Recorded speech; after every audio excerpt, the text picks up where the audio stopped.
Hey guys, Alex and Dad from 7th Hour Films, back again with Doctor Who. Last time around we had Utopia. What was that one about? Well, it was not going back to the 14th century, I think, with Sir Thomas More, but it was literally at the end of time, trillions of years into the future, and there was a human spacecraft that was heading for the last known outpost, which was called Utopia. All of the other galaxies collapsed, and anyway. And there was this guy, Professor Yana. Professor Yana, and his alien sidekick.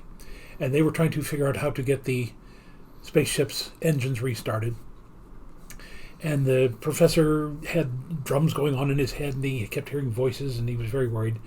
Anyway, at the end, the doctor manages to get the rocket ship going, but the professor has a breakdown, ends up trying to kill his assistant, who then returns the favor and shoots him, but doesn't kill him, but basically forces him to regenerate, because it turns out that Yana stands for "You Are Not Alone," and he reveals himself to be the Master.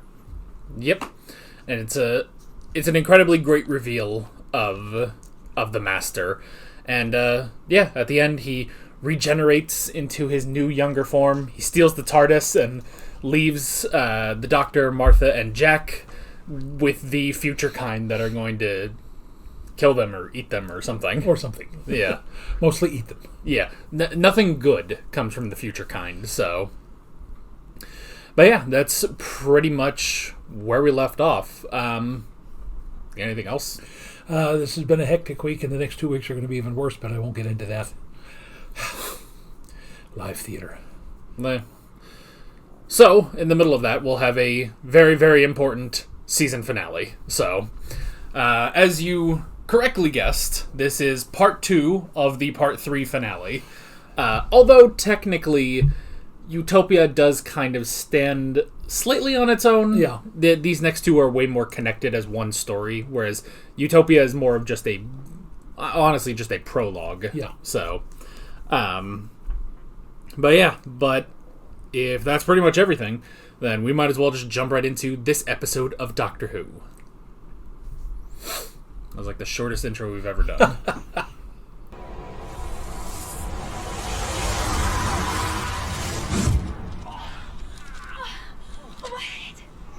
Time travel out of capsule, that's a killer.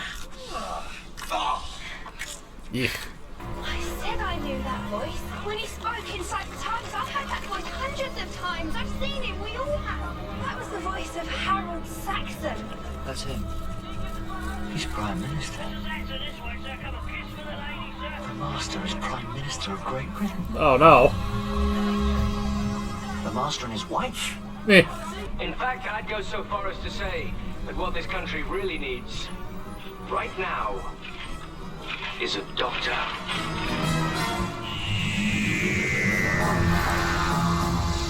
Well, the theme's a little different. You know the thing? This probably still isn't the worst prime minister they've ever had. I want to say the guy who was the appeaser of Hitler is probably their worst. Eh. Although I'm sure that there were earlier ones. Eh. Finance report, sir. Military protocol, sir. EC directive, sir. Annual budget, sir. Policy recommendations. Oh no. Work. Well then, Tish. You just stand there and look gorgeous. A glorious day. Downing Street rebuilt. The cabinet in session. Oh yeah, they blew up Downing Street a few seasons ago. Let the work of government begin. Is Tisha related to Martha? It's Martha's sister. Oh. Albert. She worked for Lazarus a few episodes back. I'm sorry? Because of the gas. What gas?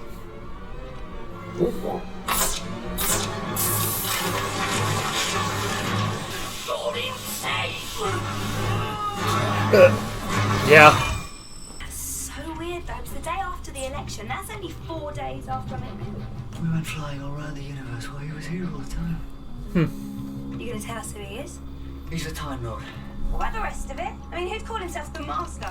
That's all you need to know. That tells you a lot, actually. Show me. The headline's waiting to print. The power behind the throne. Really? Britain's First Lady. Gosh. Front page. Gosh. Oh. No, it's only a profile piece. You know, hair and clothes and nonsense. There's a good girl. Out you go. It certainly sounds like the power behind the throne. Please tell me there are no Slovene. Eh, I have reason to believe that you're in very great danger. she's too skinny to be a Slovene. Not just I'm voting Saxon. You can take my box any day. That's Ozzy Osbourne's wife. exactly what this country needs. Former Minister of Defense first came to prominence when he shot down the Arachnos on Christmas Eve. Meh. Nice work, by the way. Oh, thanks. Cambridge University, rugby blue, won the athletics thing, wrote a novel, went into business, marriage, everything. He's got a whole life. All of it.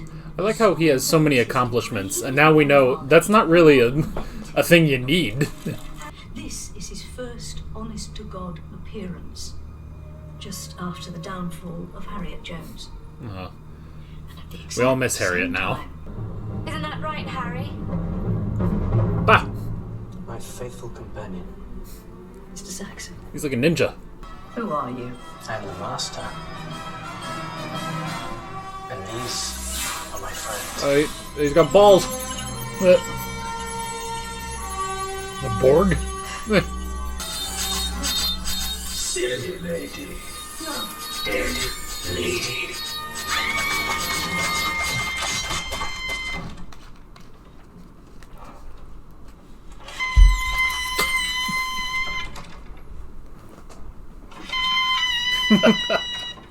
Virginia. What was his policy? What did he stand for? I don't Policies. know, he always sounded good. What extraordinary times we've had. Just a few years ago, this world was so small. And then they came, out of the unknown, falling from the skies. You've seen it happen. Big Ben destroyed a spaceship. Oh no, someone's acknowledging aliens. Ghosts. We take our place in the universe. Every man, woman, and child. Every teacher, and chemist, and lorry driver, and farmer. I don't know, every medical student.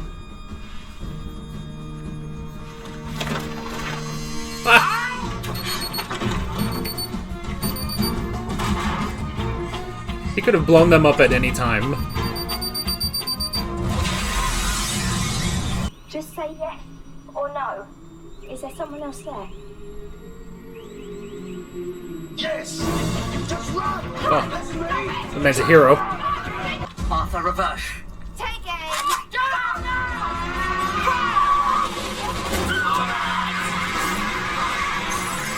They're such terrible shots. It burned. And the Time Lords? Dead. And the Daleks. More or less. Yeah. What happened to you? The Time Lords only resurrected me because they knew I'd be the perfect warrior for a time war. I was there when the Dalek Emperor took control of the Crucible. I saw it. I ran. Perfect warrior. I ran so far. Oh, and you can tell Handsome Jack that I've sent his little gang off on a wild goose chase to the Himalayas, so he won't be getting any help from them. Now go on. I want to see that episode of Torchwood. By turning to the right. Tomorrow morning, Britain will be welcoming an extraterrestrial species. The president is said to be furious that Great Britain has taken unilateral action. Eh. 看这个因果报告是违法的。 Oh, not everything was the news.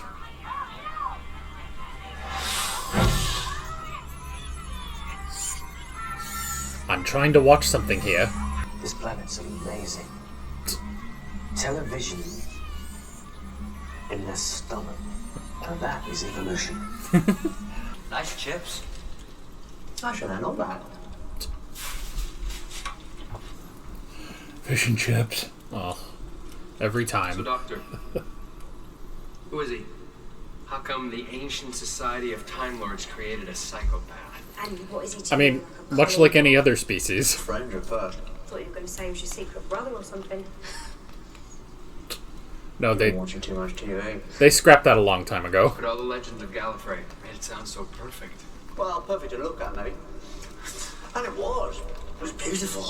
The oldest and most mighty race in the universe. Looking down on the galaxies below. Swore never to interfere. Only to watch. That's Children Verussa. of Gallifrey. Maybe. Some would run away. And some would go mad.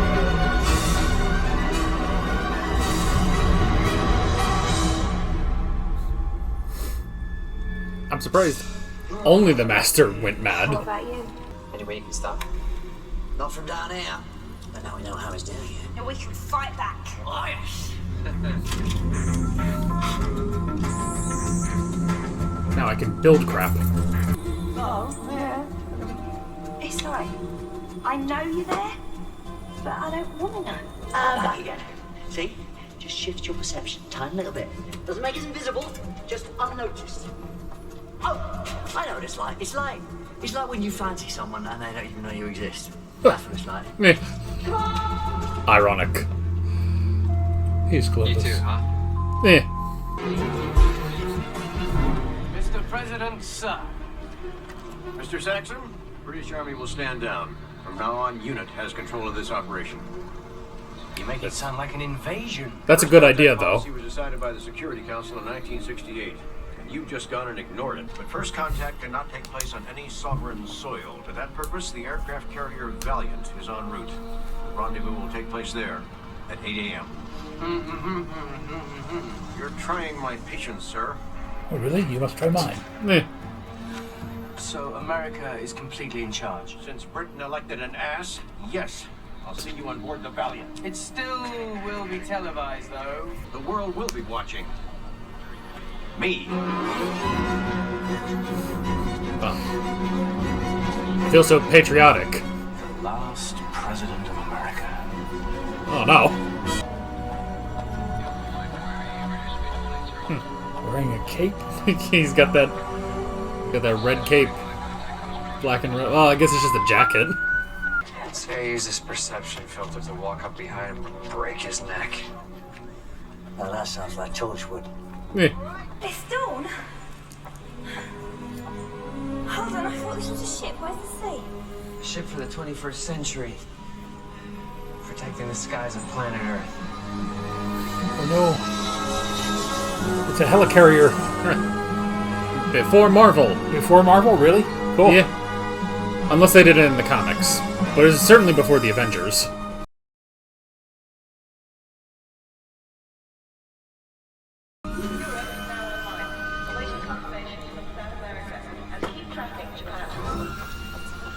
Awaiting confirmation from all of South America. Jelly baby. Now he's just being petty. It's been announced that Harold Saxon has invited President Winters to take the address. It's 3 a.m. in the morning on the eastern seaboard, and 3 President a.m. Winters is the has been morning. chosen to lead the world. My name is Arthur Coleman Winters, President-elect of the United States of America, and designated President-elect? representative of the United Nations. He- I welcome you. Ignore that, I'll tell you after. and this associated movement. I'm taking control, Uncle Sam. Starting with you. Kill him. No! It's the girly and the freak. Although, I'm not sure which one's which. Ugh. Laser screwdriver. Who'd have Sonic? And the good thing, I've got his hand. Now the hand. Lazarus made himself younger. What if I reverse it? Another 100 years? Oh, jeez.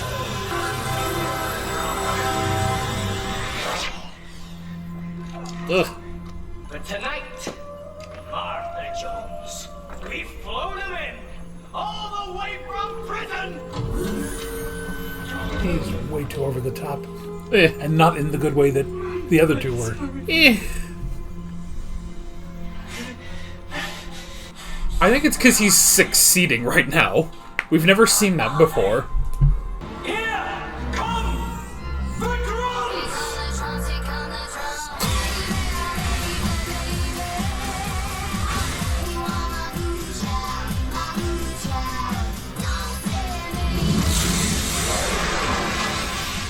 The Nexus. Oh god. We got a soundtrack and everything. Shall we decimate them? That sounds good. Nice word. Decimate. Remove 1/10 of the population.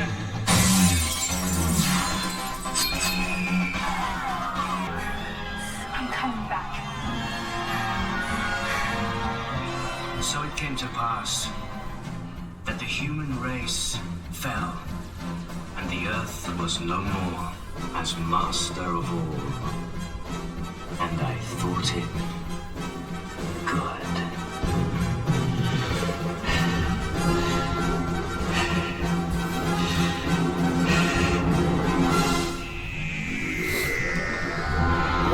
Well, next time. Well, we didn't say much during that. Again, to me, this is very much in the original Star Wars trilogy. This is a standalone episode, but like Empire Strikes Back, which is basically the same theme. The Master Strikes Back. This is one thing I don't like about The Empire Strikes Back. If you had not seen Utopia, this wouldn't make a whole lot of sense. Of course, then again, if you hadn't seen Classic Who, this wouldn't make a whole lot of sense. Yeah, I know. That's how I watched it the first time. Yeah. It's certainly an ambitious finale. Yes. Which is saying something, because I mean, even just last season was the Cyberman invasion of the world. Now it's the Toclafane.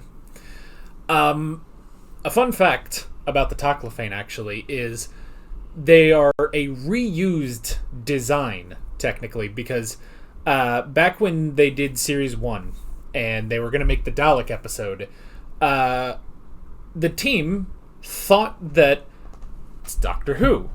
We can use the Daleks, right? And then they suddenly learned, as, it was getting closer and closer to the filming date, they don't actually have the rights to the Daleks, and the Terry Nation estate had them. So they very quickly came up with the Toclafane as a backup in case they couldn't get the rights to the Daleks. Huh. And so it was originally it was a backup plan that the Toclafane had destroyed the Time Lords in the Time War. But luckily, they got the rights, and it works, 10 million times better because it's the Daleks instead of the Toclafane. I compared their design to the Borg sphere, but I'm also reminded of, in the original Star Wars, the interrogation droid that went into the chamber to interrogate Princess Leia. Also, again, that same kind of black spherical design. Yeah. So, since you kind of brought it up towards the end there, after one episode, what do you think of John Simm as the Master? All right.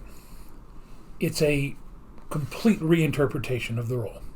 Yeah. Which is why I think that they should have kept Derek Jacobi on, because he could have, I think, played it more in the Anthony Ainley and Roger Delgado vein. Yeah.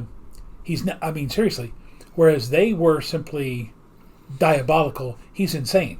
He is literally insane at this point. So, I don't think they bring this up in the next episode. But one of the things about this new incarnation of the Master is that they have kind of retconned something about the Master, and that is the sound of drums. And this is something that he basically has had all his life. But when he says that, he does mean his entire life, pretty much since he stared into the time vortex. Yeah. And if they bring this up in the next episode, sorry that I'm just bringing it up now, but I don't remember, and it's fine to just kind of talk about it now anyway. but it implies that throughout all of Classic Who, the sound of drums has been in his head, and that's kind of what's driven him mad all this time. But it slightly works better if it's just that, maybe during the Time War, he gained this, this started happening in his head, and, that affected his previous incarnation, and now this incarnation is born with the sound of drums in his head, and it has driven him so far more insane than he has ever been. And his attachment to his wife, and I'm assuming she's just a human woman. Yeah, she is his companion. I think, if anything, that was just a moment of pettiness where he thought, well, the Doctor always has a companion. How come I never have a companion? So he found some poor girl. So... And again, there's a difference between a companion and then the Time Lord literally having a wife. Yeah, it's companion in name only, because she's clearly got things wrong with her too, but she is not helping him in the same way. I mean, if anything, he is the master and she is his slave, basically. Yeah. So, well, I'd say overall, I like the whole thing, but again, having gone through all of Classic Who, it goes against the grain. The thing is, and I don't know if he necessarily gets better, or if just episodes with him get a bit more tame compared to this, because, I mean, this is like the Master at the height of his power. He has never been that successful in terms of his own plans, but there will be better moments with him. I do think, though, it really is just like, what if we took Anthony Ainley's performance and just, hopped him up on sugar like a child? And that's kind of where it is. It's like, I still see a lot of the Master in there. He's just really enjoying himself. Now, again, Delgado and Ainley, I think, had the benefit of being older. I don't know how old this actor is, but first of all, he looks way too young to be Prime Minister. I mean, he's probably in his 30s. Yeah. I'm sure Tony Blair must have been in his 30s or possibly early 40s.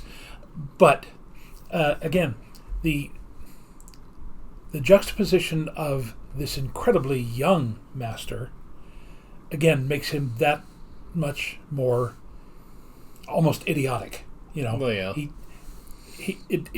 It's not working for me. The storyline is working, but yeah, they could have called him something other than the Master. I don't know. I'm just it's not confusing. It's just it's off-putting.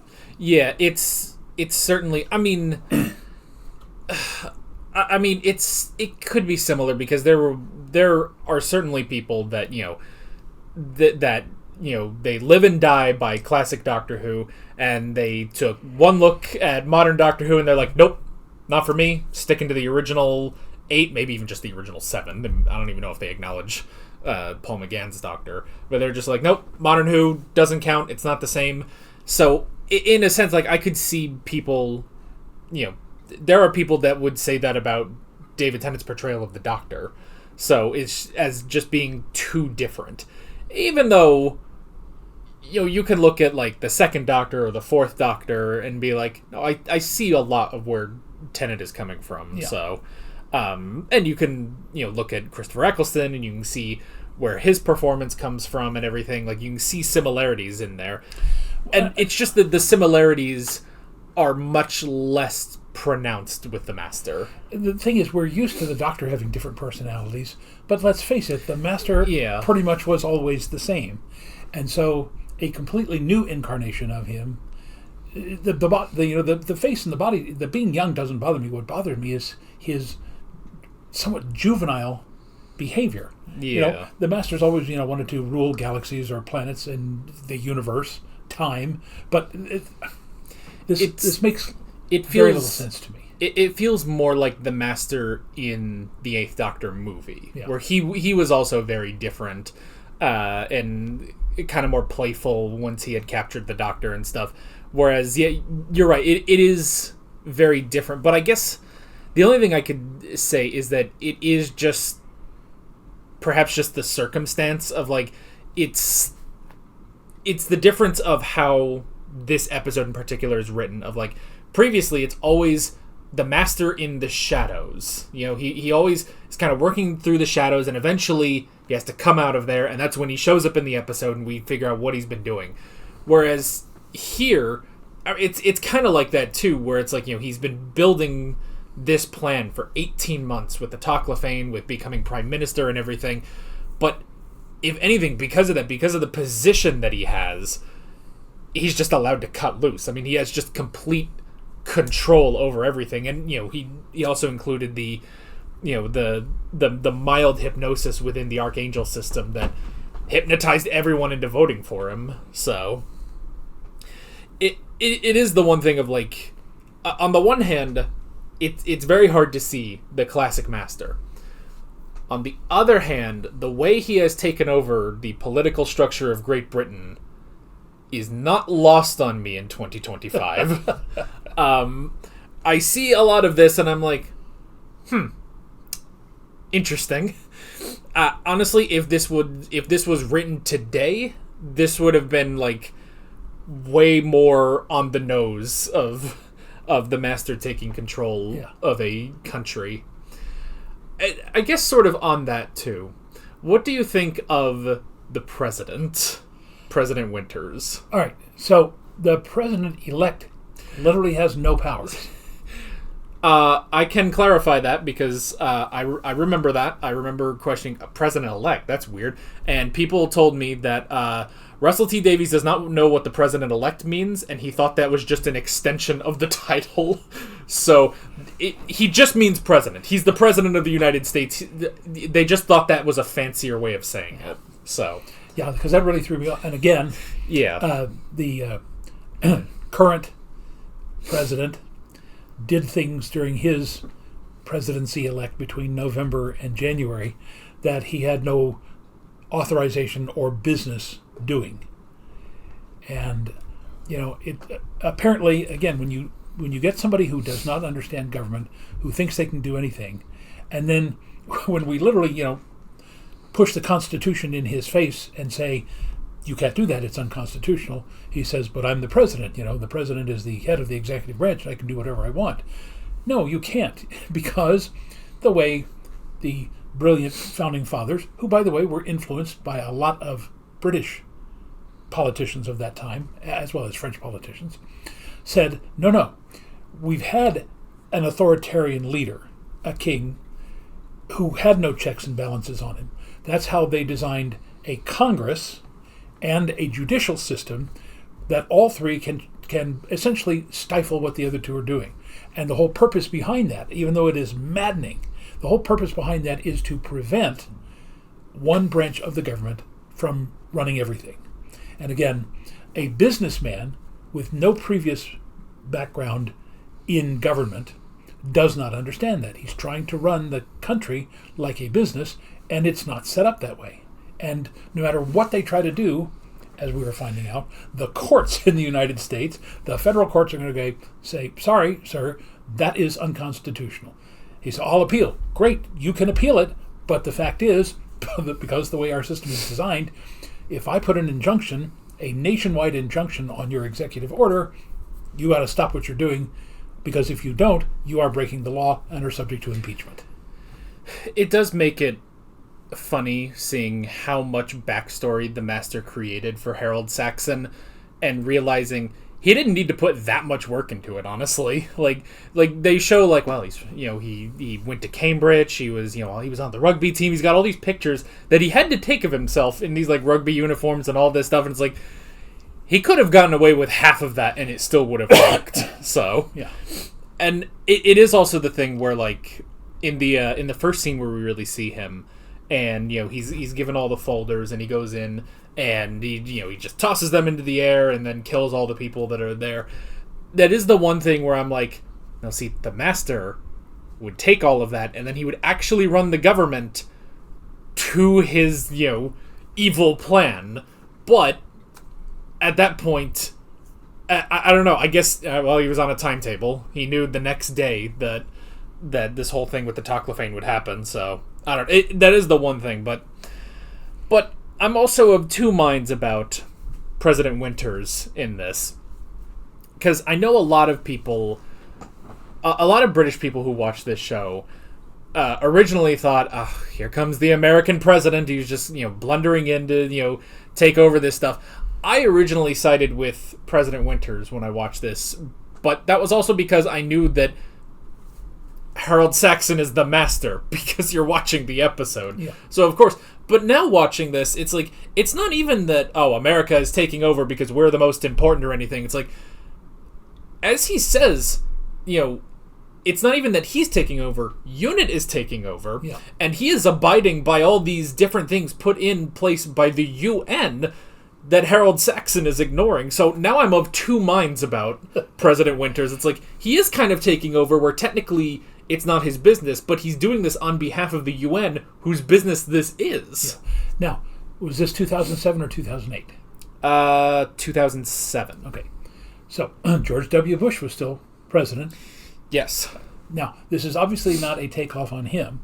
And again, although Bush was a businessman, owned a baseball team and several other things, he did have government experience in that he ran for and was elected governor of Texas before he ran for the presidency. I don't think that there's anything in the American presidency of that time or Clinton. I mean, basically that would almost go back to Nixon to get somebody who has that ego. And again, you're right. He's saying, I'm only following the orders of the UN and the establishment of UNIT for extraterrestrial contact and everything. But again, if I were watching this in 2007, I would be going, who is that supposed to be? Because there wasn't an American politician that I would have thought of like that at that time. It's like, a lot of movies where it's like, well, we need a fictional president. And it's like, okay, so you can either go with a portrayal of Bush at that time. It's like, you can go with that, or you can just go with like some weird, like, he's kind of Bush-like in that he's a white man, or he's just, general white man president man that we could just put in this movie or something. Yeah. And that is kind of what President Winters is here. My objection to Winters is really more his personality. If he had simply not been quite so, American, and just said, "Listen, no disrespect meant, but I'm only following the orders of what were put in place, 50 years ago." So if he hadn't been quite, I don't want to say he was a buffoon, but he was also a little over the top for this. Yeah, it's like because the first thing we hear is like, wow, the president is furious that Great Britain has just taken unilateral control over this. It should have been the UN is furious about this and is sending, and there probably should have been more people there. Like, it probably should have been the president of the United States, the president of France, probably, the prime minister of Germany. Like, there should have been multiple people there to go and be like, we are the UN, we have to follow our own rules, and we're going to force Harold Saxon to do that. And then Harold Saxon could have been an ass to all of them, and it still would have worked. So, but that's the thing. Just keeping it at President Winters does sort of make it seem like, well, all important America is here to solve our alien problems. So, which I guess they also in the Christmas Invasion, they kind of had a line about that where like Harriet Jones, someone told her like, well, the president wants to be filled in on this, and she's like, tell him whatever you need to tell him, but I'm in charge here. They're here in the UK. I'm in charge of this, and I will run it. So, it's a half and half. It's like, I understand, but he wasn't fully written correctly. Yeah. So, for everything else, I mean, we've hardly talked about the Doctor and Jack and Martha in this, but if anything, they're just kind of along for the ride in this episode. Yeah, it doesn't really involve them that much. Yeah. And strangely enough, when he aged the Doctor up 100 years, I thought he looked more like Matt Smith until the very end when they got right up on his face. And then you could see Tennant's face under there. But yeah, the way they made the top of his head a little bit larger. And you might remember, Matt Smith has an almost triangular face. Yeah, it's the sort of heavier brow and the heavier chin that makes it look a bit more like Matt Smith. But yeah, honestly, you're right with everything about them. I mean, they have the talk about Gallifrey, which is interesting, and we see beautiful Gallifrey that didn't look like that in classic Doctor Who, but they did their best, you know. Now, they found the greatest looking field that they could go to. Did they ever really show much of the exteriors of the Citadel? I remember that one episode when what was it? Leela stayed behind. They were off in the Forbidden Zone or whatever it was called. I think with stuff like that, I think they did make it a bit more orangey. Like they tinted the footage a bit more orange, but it was just sort of, you know, whatever wilderness they went to film on location. Yeah. But yeah, we never really saw the Citadel and the cities themselves on Gallifrey, so the closest would be like the Death Zone from the Five Doctors, but even then, you know, what part of Gallifrey is that? So, yeah, this is really our first time seeing the Citadel on Gallifrey, so, and it is kind of funny because it's like, you know, like the way Jack talks about it is interesting because he talks about like, oh, well, they were, you know, this like legendary race, you know, this great, like almost heavenly beings and stuff. And it's interesting because, yeah, if you watch modern Doctor Who, you do kind of get that impression just of how the Doctor talks about them. You know, they were the Time Lords, this, you know, incredible race that does all these things. And it's so funny because you have that perspective, and Jack has that perspective, and then the Doctor has to tell you what Gallifrey actually was. And if you watched classic Doctor Who, that is exactly, you know, what he says. Like, you know, they were not a perfect race, you know.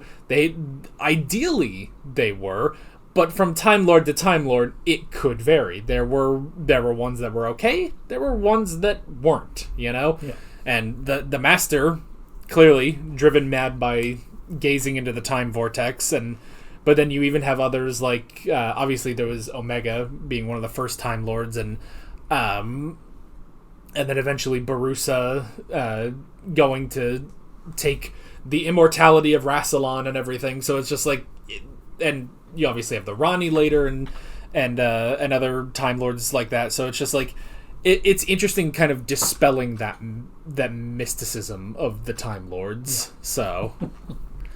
Is that pretty much it? I mean, yeah, that's kind of it. The Master is now at the height of his power. This is the most successful he has ever been in one of his plans, and he has just decimated the Earth. So yeah, when he said, "Shall we decimate them?" then at first did not explain it. I went, "Wait a minute! It seems like you're wiping out everybody."